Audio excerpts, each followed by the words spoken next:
আবু যর রাদিয়াল্লাহু আনহু একজন বিশিষ্ট সাহাবী, আপনারা জানেন, যার ব্যাপারে নবী করিম সাল্লাল্লাহু আলাইহি ওয়াসাল্লাম বলেছিলেন, আবু যর, তুমি খুব নরম মানুষ, তাই কখনো দায়িত্ব চেয়ে নিও না, কারণ তোমার উপরে যদি দুইজন মানুষের দায়িত্ব দেয়া হয়, তোমাকে যেন ছুরিবিহীন জবাই করে দেয়া হবে। আবু যর রাদিয়াল্লাহু আনহু খুব আধ্যাত্মিক নরম মনের মানুষ ছিলেন। তিনি বলেন যে, কুলতু, আমি বললাম, ইয়া রাসূলুল্লাহ সাল্লাল্লাহু আলাইহি ওয়াসাল্লাম, হে আল্লাহর নবী সাল্লাল্লাহু আলাইহি ওয়াসাল্লাম, আওসিনি, আমাকে কিছু ওসিয়ত করুন, আমাকে কিছু ওসিয়ত করুন। নসিহত না, ওসিয়ত, যেটা অক্ষরে অক্ষরে পালন করা হয়, এর নাম হচ্ছে ওসিয়ত। ক্বালা, নবী করিম সাল্লাল্লাহু আলাইহি ওয়াসাল্লাম বললেন, ওসিকা বিতাকওয়াল্লাহ, হে আবু যর, আমি তোমাকে ওসিয়ত করছি আল্লাহকে ভয় করার। ফাইন্নাহু আসয়ানু লিআমরিকা কুল্লি, কারণ আল্লাহকে ভয় করাই হচ্ছে এমন বিষয় যা তোমার প্রত্যেকটা কাজকে সুন্দর করে দেবে। চাও কুলতু, আবু যর রাদিয়াল্লাহু আনহু বলছেন, আমি বললাম, জিদনি ইয়া রাসূলুল্লাহ, আমার জন্য আরো বাড়িয়ে দিন হে আল্লাহর রাসূল, আরো কিছু বলুন।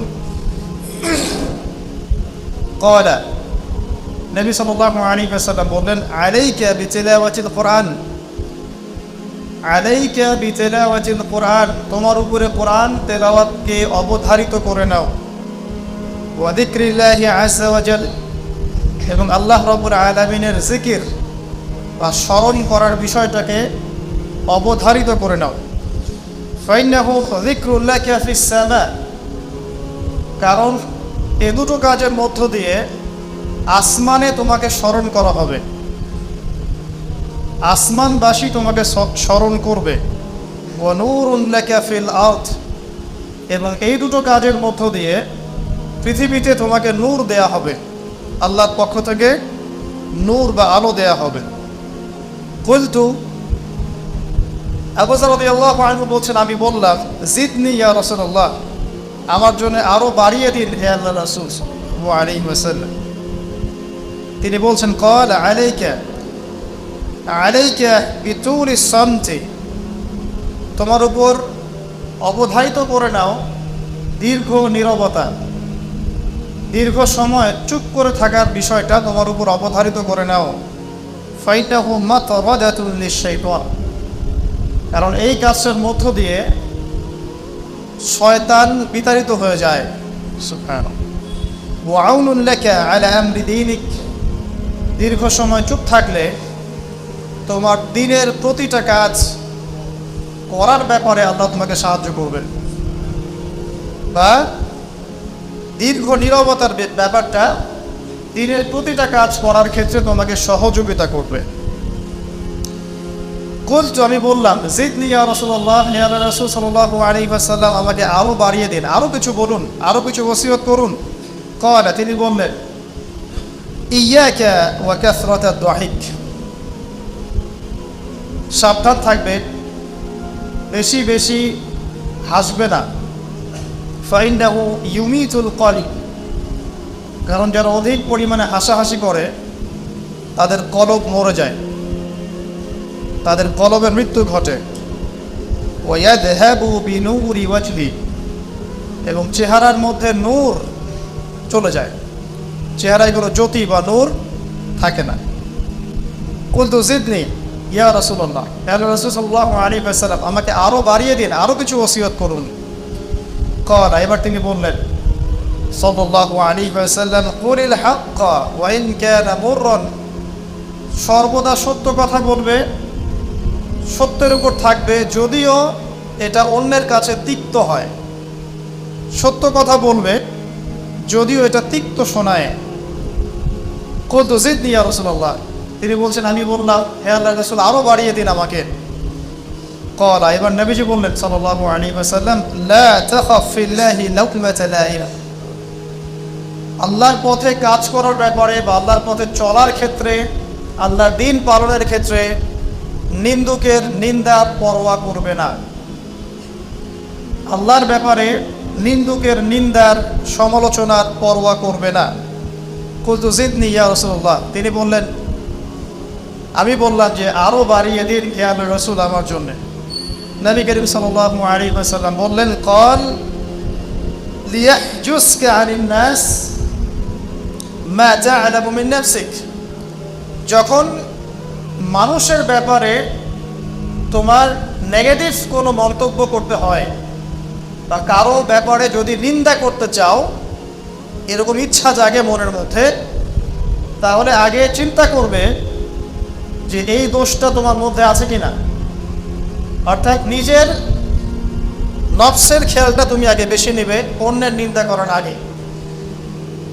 রাওয়াহুল বাইহাকি, হাদিসটা এসেছে বাইহাকি শরীফের মধ্যে ফি শুআবুল ঈমান, এবং মিশকাতুল মাসাবিহের মধ্যে এসেছে হাদিসটা 414 এবং 415 পৃষ্ঠায়। অত্যন্ত চমৎকার একটা হাদিস। আজকে আমরা ইনশাআল্লাহ আযজা ওয়া জাল এই হাদিসটার উপরে সামান্য কিছু কথা বলে আমাদের আলোচনা শেষ করব ইনশাআল্লাহ তাআলা।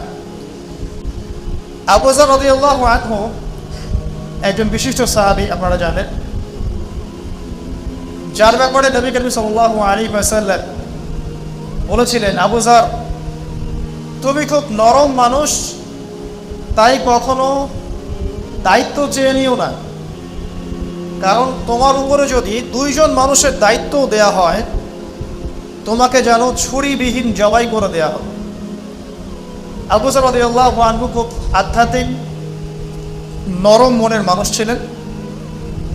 তিনি নবী সাল্লাল্লাহু আলাইহি ওয়াসাল্লামকে খাস করে বলছেন, এটা আমভাবে নয়, আমি যেমন আমভাবে সবার উদ্দেশ্যে কথাগুলো বলছি, এভাবে আমভাবে নবীজি এই কথাটা তাকে বলেন, বরং খাসভাবে বলেছেন, পার্সোনাল নসিহত, ইন্ডিভিজুয়ালি বলেছেন।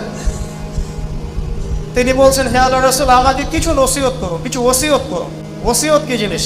যেমন কেউ চলে যাওয়ার আগে ওসিয়ত করে, বাবা ইন্তেকাল করছে তার আগে ওসিয়ত করে, মাকে দেখিস, হ্যাঁ বোনদের খোঁজ খবর রাখিস, সন্তানদের ব্যাপারে খোঁজ খবর রাখিস ইত্যাদি। এটা ওসিয়ত করা, মানে যে কথাগুলো আমরা অক্ষরে অক্ষরে পালন করতে চাই, প্রতিশ্রুতি ব্যক্ত করি, এরকম কথা, কনভারসেশন।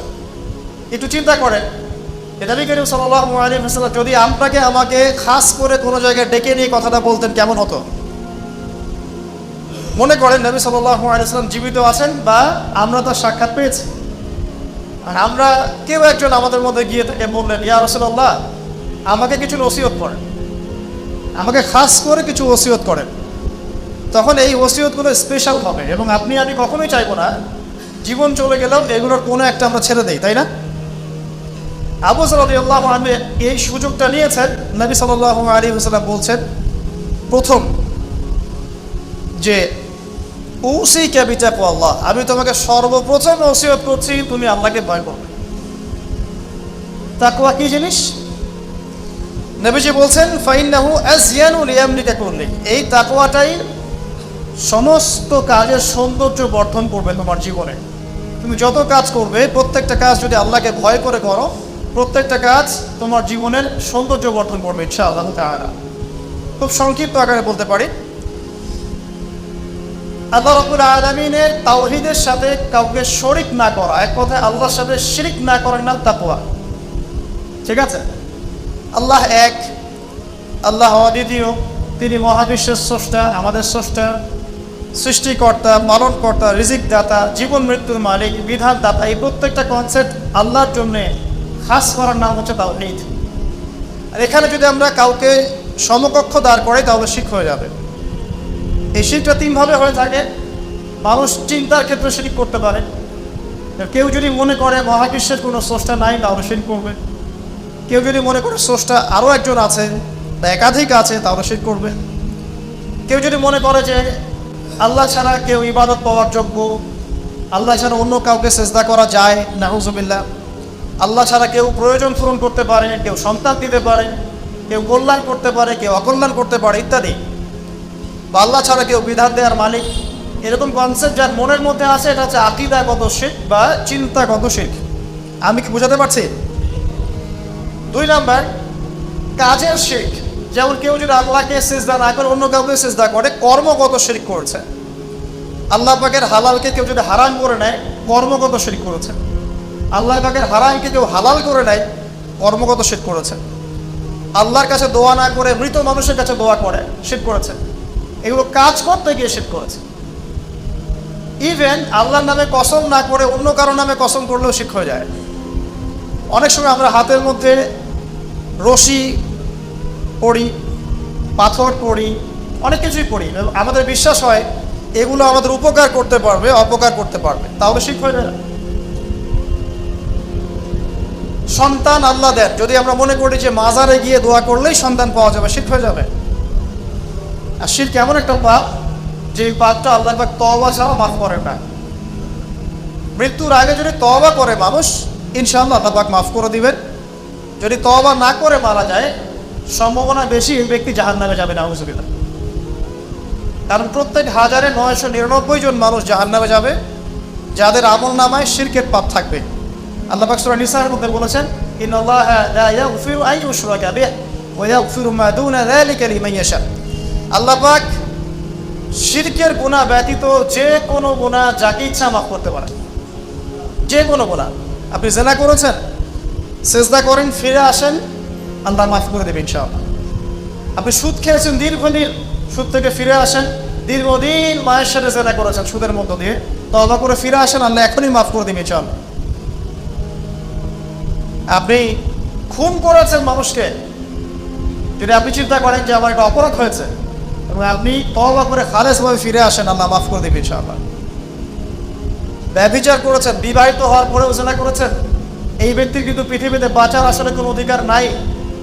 তারপরেও যদি সে গোপনে তওবা করে ফিরে আসে রাতের অন্ধকারে, আল্লাহ চাইলে মাফ করে দেবেন ইনশাআল্লাহ। যে কোনো পাপ আল্লাহ পাক যাকে ইচ্ছা মাফ করতে পারেন, শিরক ছাড়া। শিরক যদি তওবা না করে মারা যায়, বেশিরভাগ সম্ভাবনা হচ্ছে সে জাহান্নামে যাবে। আরেকটা ডেঞ্জারাস বিষয় হচ্ছে, শিরক করে মারা গেলে কবরে মান রব্বুক উত্তর দিতে পারবে না। যারা মান রব্বুকে উত্তর দিতে পারবে, নিঃসন্দেহে তারা কখনো শিরক করে নাই, আল্লাহ পাকের তাওহীদের উপরে ছিল। আমরা শিরকের অনেক কিছু বুঝেছি, আধুনিক একটা শিরক বুঝি না। আধুনিক শিরক এটা যেমন, আল্লাহ পাক যা নাজিল করেছেন, এখানে যে বিধানগুলো আছে, এগুলোকে যদি কেউ ডিনাই করে বা এগুলোকে পাশ ফিরিয়ে অন্য কোনো বিধানকে বেটার মনে করে, আল্লাহর বিধানকে চাইতে বেটার মনে করে বা সমকক্ষ মনে করে, এটাও শিরক। এটাও শিরক। আল্লাহ পাক কিছু হালাল করেছেন, আমরা যদি মনে করি এটা হারাম, তাহলে শিরক, এটাও শিরক। সূরা তাওবার 31 নম্বর একটা পড়ে দেখবেন ইনশাআল্লাহ তাআলা। যাই হোক, তাকওয়ার প্রথম স্টেজ হচ্ছে আমাদেরকে শিরক করা যাবে না, তাওহীদে থাকতে হবে ইনশাআল্লাহ তাআলা। 2 নম্বর, আল্লাহ পাকের যত আদেশ আছে এগুলোকে মেনে চলার নাম তাকওয়া। ফর এক্সাম্পল, সালাত, সাওম, সাদাকা, হজ, উমরা, যাকাত, সত্য কথা বলা, পিতামাতার খেদমত করা ইত্যাদি যতগুলো আদেশ কোরআন এবং সুন্নাহর মধ্যে আছে, এগুলোকে মেনে চলা তাকওয়ার পরিচয়। 3 নম্বর, আল্লাহ পাকের যত নিষেধ আছে, এই সমস্ত নিষেধগুলোকে বর্জন করার নামও তাকওয়া। শুধু আদেশ মানলাম, নিষেধ বর্জন করলাম না, এটা আসলে প্রকৃত তাকওয়ার পরিচয় নয়। আজকে আমরা মাশাআল্লাহ সবাই সালাত করেছি, কালকে সকালে যদি আমরা সুদ লেনদেন করি, আমার মধ্যে তাকওয়া আসলে নাই। আমি ধর্মীয় জীবনে পাক্কা মুসল্লি হলেও অর্থনৈতিক জীবনে পাক্কা সুদখোর থেকে গেছি। এই অবস্থায় যদি তওবা না করে মারা যায়, মায়ের সাথে জেনার অপরাধ নিয়ে কিয়ামতের মাঠে উঠবে ইনশাআল্লাহ। এটা আমার কথা না, নবী সাল্লাল্লাহু আলাইহি ওয়াসাল্লাম বলেছেন, সহিহ বুখারীর হাদিস, যে কোনো আলেমকে জিজ্ঞাসা করবেন, যে কোনো মাদ্রাসায় যাবেন, যে কোনো প্রকাশনীর বুখারী শরীফ কেনেন না কেন, হাদিসটা পাবেন, যে ব্যক্তি 1 দিরহাম সুদ খেলো, সে যেন 36 বার জেনা করলো। আপনি যদি জানেন যে আপনার খুব ক্লোজ কোনো ফ্রেন্ড বা আত্মীয় বা হুয়েভার ইজ, সে জেনা করে বেড়ায় বা মেয়েদের সাথে, একাধিক মেয়ের সাথে তার সম্পর্ক আছে, ইলিগাল রিলেশনশিপ, আপনি নিশ্চয়ই তার দিকে সম্মানের দৃষ্টিতে তাকাবেন। আখিরুজ্জামান এমন একটা যুগ যেখানে সুদ থেকে বাঁচা সো ভেরি ডিফিকাল্ট। এখানে হাজারে খুব কম মানুষই সুদ থেকে বাঁচতে পারবে। যারা বেঁচে থাকবে তাদের গায়েও সুদের ছিটা ফোনা এসে লাগবেই লাগবে। কারণ পুরো বিশ্বের ইকোনমিক সিস্টেমটাই সুদভিত্তিক। এটা পরিপূর্ণরূপে ইসলামিক ধাঁচে সাজানো এখন সম্ভব বলে মনে হচ্ছে না। আমরা চেষ্টা করতে পারি, সম্ভব কখন হবে? যখন শেকড় উপরে আসবে। আর শেকড় কখন উপরে হবে? যখন মালহামা হবে। আর মালহামা কখন হবে? যখন মদিনার গুরুত্ব কমে যাবে এবং জেরুজালেমের গুরুত্ব বেড়ে যাবে। আর যখন আল মাহদি আসবেন এবং ঈসা ইবনে মারইয়াম আসবেন, তখন পৃথিবীতে ইনশাআল্লাহ আযজা ওয়া জাল ইসলাম ব্যতীত কিছুই বাকি থাকবে না। তখন ইনশাআল্লাহ তাআলা উপরের লেভেল থেকে সুদ বলতে কিছু থাকবে না ইনশাআল্লাহ। তবে এখন কি করবে? ফাত্তাকুল্লাহা মাসতাতা'তুম। এখন এতটুকু করবে, ফাত্তাকুল্লাহা মাসতাতা'তুম, তোমরা সাধ্যমতো আল্লাহকে ভয় করো। আপনার সাধ্যে যতটুকু কুলায় এতটুকু আপনি দূরে থাকবেন। পারতপক্ষে চেষ্টা করবেন সুদ যেন আপনার গায়ে না লাগে। আল্লাহ পাক বোঝার তৌফিক দান করুন, আমিন।